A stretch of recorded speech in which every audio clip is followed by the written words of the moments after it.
Bien, de esa forma vamos a estudiar primero la amígdalo-fuga dorsal, que es a través de la estría terminal. Esta va a salir de los núcleos central y basolateral de la amígdala, se va a dirigir hacia atrás y va a ir acompañando a la cola del núcleo caudado y se va a ir arriba del tálamo, es decir, en el surco optoestriado. Este es el tálamo, este es el núcleo caudado y este sería el surco optoestriado.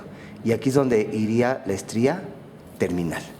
Entonces va haciendo un arco por el surco optoestriado y va a terminar en la región de los núcleos septales, en esta región subcallosa, los núcleos septales, y también va a terminar en la región anterior del hipotálamo, en la región preóptica y la región anterior del hipotálamo.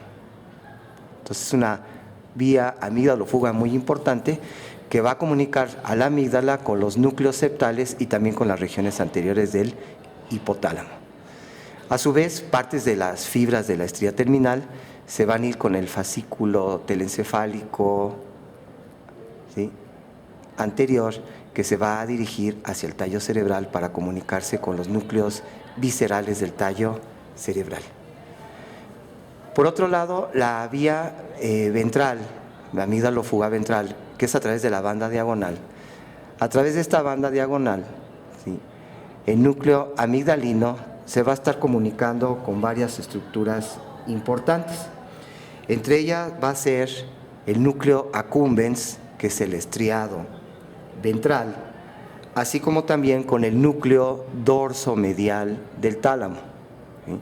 Entonces, hacia el núcleo accumbens es donde está el núcleo dopaminérgico en el estriado ventral, y al núcleo dorsomedial del tálamo, que a su vez sabemos se va a proyectar hacia el área prefrontal, sobre todo a la cara orbitaria del frontal. De esa forma, el sistema límbico también se está comunicando hacia la cara orbitaria del frontal, que regula el talante o el estado de ánimo que habíamos descrito en los núcleos talámicos. De esa forma, la amígdala está influyendo sobre el sistema límbico y también puede influir hacia el tallo cerebral a través de este fascículo telencefálico medial.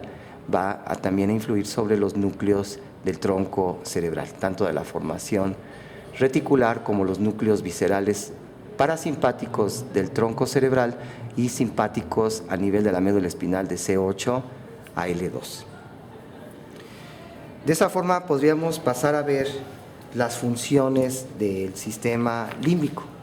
Comentábamos al inicio que el sistema límbico es el cerebro visceral, es el de las emociones, con los instintos y de la memoria, muy importante para los procesos de aprendizaje. La parte más importante para este mecanismo de memoria sería lo que describíamos como la sustancia hipocampal. Esta sustancia hipocampal es importante entonces para los mecanismos de memoria. Como sabemos, la memoria puede ser memoria a largo y corto plazo. La importante para el aprendizaje sería la memoria a largo plazo. Entonces, tenemos lo que sería la memoria, y memoria vamos a poner la de largo plazo. Esta memoria a largo plazo, muchos autores la han dividido, ¿sí?, de acuerdo al proceso como se adquiere, ¿sí?, en memoria declarativa, la memoria declarativa, o también le llaman la memoria explícita. Y por otro lado tenemos la memoria de proceso, la memoria procesal, o también llamada la implícita. Entonces, esta declarativa o explícita tiene la característica de que va a ser una memoria en donde nosotros vamos a tener recuerdos de conocimientos, de hechos, de eventos en forma consciente. Entonces, esta generalmente se adquiere en forma consciente, donde requiere toda la atención del sujeto para poderla aprender. Ahora, esta memoria en un principio es de corto plazo. Entonces, quiere decir que esos acontecimientos que vamos teniendo durante el día, esos hechos, o eso que acabamos de leer, se va a ir, ¿sí?, codificando a través de circuitos neuronales en la sustancia hipocampal, a través de la vía perforante que habíamos mencionado y a través de la vía del alveus. Y se van a integrar circuitos reverberantes, donde entra el estímulo a una neurona, esta a su vez hace sinapsis en otra, esta en otra, y muchas veces termina en el mismo sitio donde se inició. Entonces, estos son los circuitos reverberantes. Si nosotros esta información que estamos teniendo en ese momento no es importante para nosotros, estos circuitos se van perdiendo, se van descargando, podríamos decir, y no hay un reforzamiento. Si no hay un reforzamiento de esta información original, llega un momento en que esa información la perdemos, que sería la información a hechos recientes. Pero ¿qué sucede si esa información nosotros la vamos retroalimentando a través del recuerdo y estarla analizando esa información y haciendo conexiones con otras neuronas que pueden tener recuerdos semejantes o analogías o vamos a decir confluencia de estímulos hacia este concepto? En ese momento pasa a ser una memoria a largo plazo, que sabemos que esta requiere la síntesis de proteínas, pero ya no se va a encontrar aquí a nivel del hipocampo, sino esa memoria a largo plazo ya se va a alojar en nuestras áreas de asociación, en la encrucijada parieto-temporo-occipital y en la región prefrontal. Ahí es donde se va a ir almacenando la memoria a largo plazo. Por otro lado, decíamos que tenemos la memoria procesal o implícita. Esta memoria de procedimiento, ¿sí?, es la que se aprende a través de destrezas, como es lo que hacemos cuando estamos aprendiendo a andar en una bicicleta o manejar un automóvil. Entonces, se incluyen tareas, son generalmente tareas motoras. Estas tareas motoras se realizan en forma repetitiva y regular, o bien pueden ser actividades mentales. Y estas actividades mentales, ¿sí?, es como el uso de vocablos comunes, como el saludar, el despedirse, ya palabras muy estereotipadas, y en donde también hay reglas gramaticales del lenguaje, y este aprendizaje ocurre en forma gradual y en forma casi imperceptible para el sujeto. Va aprendiendo estas destrezas, estas tareas motoras o estas actividades mentales de vocablos muy comunes que comentábamos, ¿sí?, como es el rezo, el aprenderse el himno nacional. Y entonces el aprendizaje ocurre de forma gradual, y este aprendizaje es mejorado a través de la repetición, decíamos, repetición, y de la práctica. Entonces es importante este tipo de memoria implícita, donde vemos que van a actuar áreas motrices, como sería el área prefrontal, el tálamo, el mismo cerebelo tiene relación con esta memoria implícita. Es un detalle importante de la memoria, es que su consolidación, la consolidación de la memoria para que pase a ser una memoria a hechos remotos a largo plazo, es durante el sueño. Sabemos que durante el sueño, en la fase profunda del sueño, ¿sí?, lo que se observa es que los núcleos del RAFE, que son los que producen la serotonina, son muy activos durante esta fase del sueño profundo y que tienen una proyección selectiva hacia el hipocampo y ayudan para la consolidación de la memoria, ¿sí?, en la formación hipocampal. Entonces, esto es interesante, que efectivamente el proceso de sueño, fase profunda, con la activación de la serotonina, es importante para la consolidación de la memoria. Por otro lado, decíamos que este sistema límbico también tiene funciones de instintos y función de las emociones. Se ha observado que el núcleo más importante para esto, este tipo de memoria, va a ser el núcleo amigdalino. Entonces, el núcleo amigdalino que habíamos descrito en el lóbulo temporal Este núcleo amigdalino localizado en el lóbulo temporal se ha observado que es el núcleo que tiene relación con actividades emocionales. Entonces se activa durante el miedo, ¿sí? O bien durante episodios de cólera, ¿sí? De furia. Entonces dice que tiene relación con es el núcleo de la agresividad y también del miedo. Y entonces el núcleo amigdalino se considera un centro integrador de las emociones. Cuando hablamos de las emociones hablamos de dos componentes.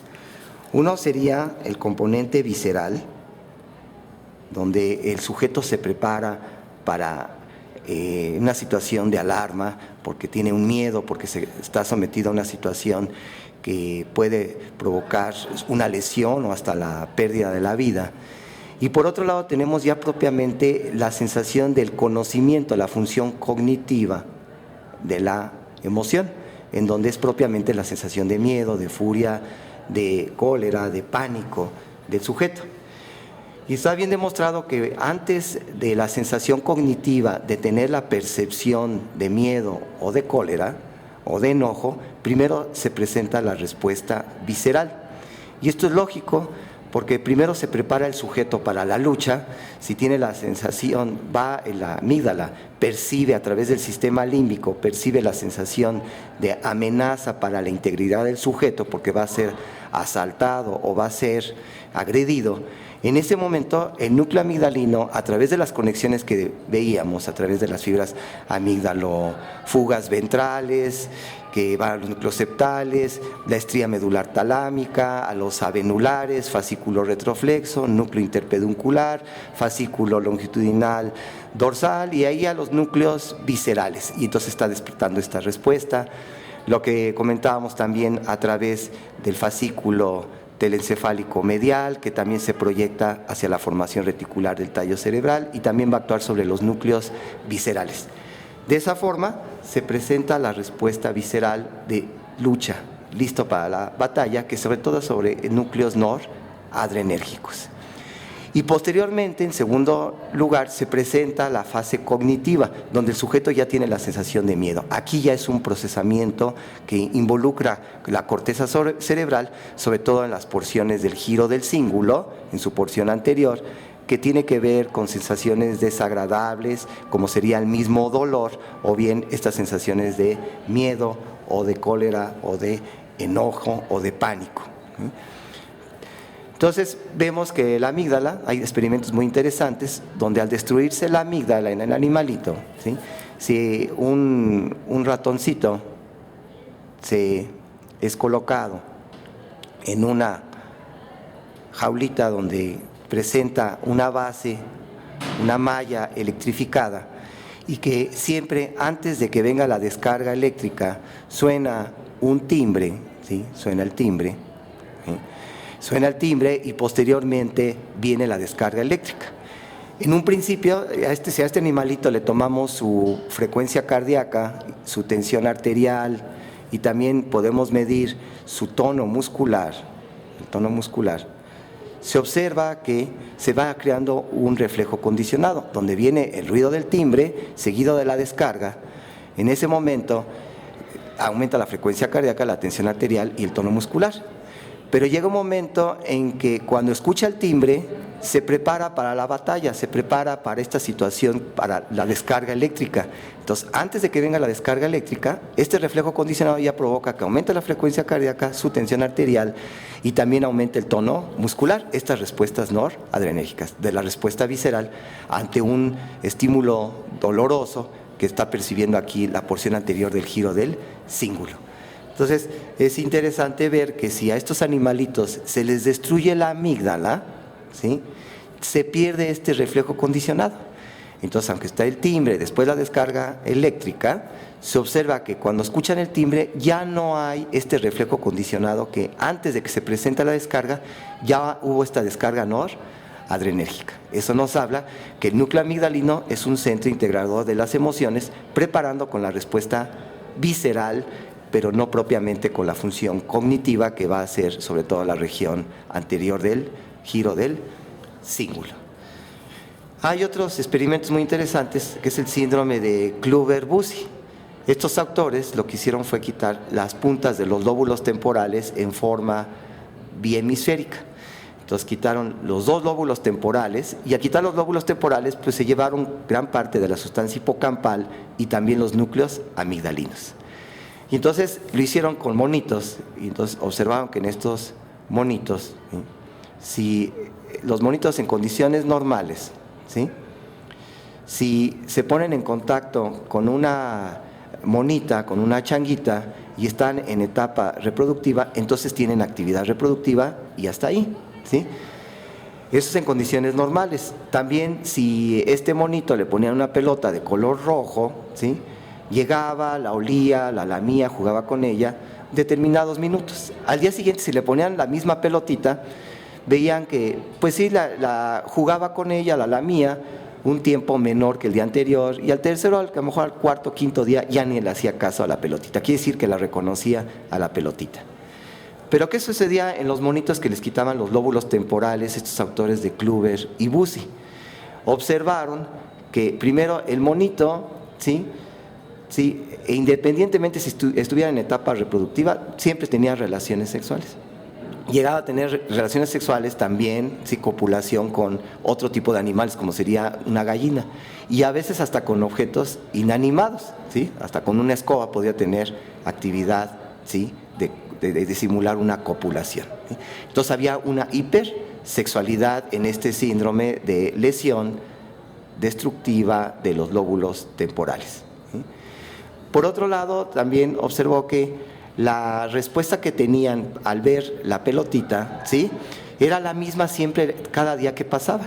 Entonces daba la impresión de que no recordaban haber visto la pelotita el día anterior, y por eso continuaban jugando con la pelotita como si fuera la primera vez. Ellos la denominaron una agnosia visual, pero algunos autores dicen que es más bien una pérdida de la memoria a hechos recientes, porque se llevaron los núcleos, la sustancia hipocampal.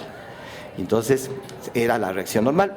Por otro lado, los changuitos normales, ¿sí?, que no se habían sido sometidos, si se les ponía en la jaula una víbora, una serpiente, inmediatamente trataba de huir.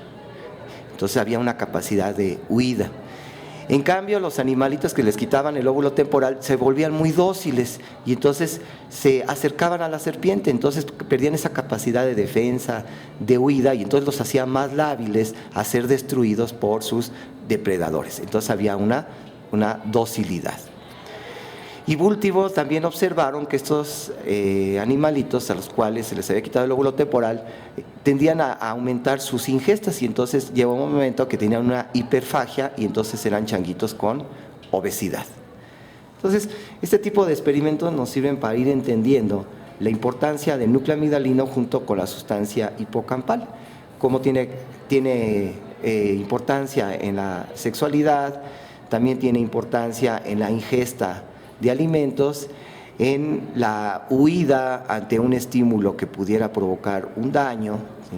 Es decir, tiene relación en lo que es el sistema límbico con las 4 Cs, ¿sí?, como actividad innata, que sería la de la alimentación, la comida, la de la huida, que es el de correr, ¿sí?, el de la necesidad de combatir en el momento que estamos amenazados por algún otro sujeto que nos quiere destruir, que sería el combate, y también la actividad reproductiva, que sería el coito. Entonces vemos que efectivamente el sistema límbico está regulando esta conducta innata, instintiva, para la conservación del individuo y de su especie. Pero por otro lado, también tiene relación con lo que decíamos de las emociones.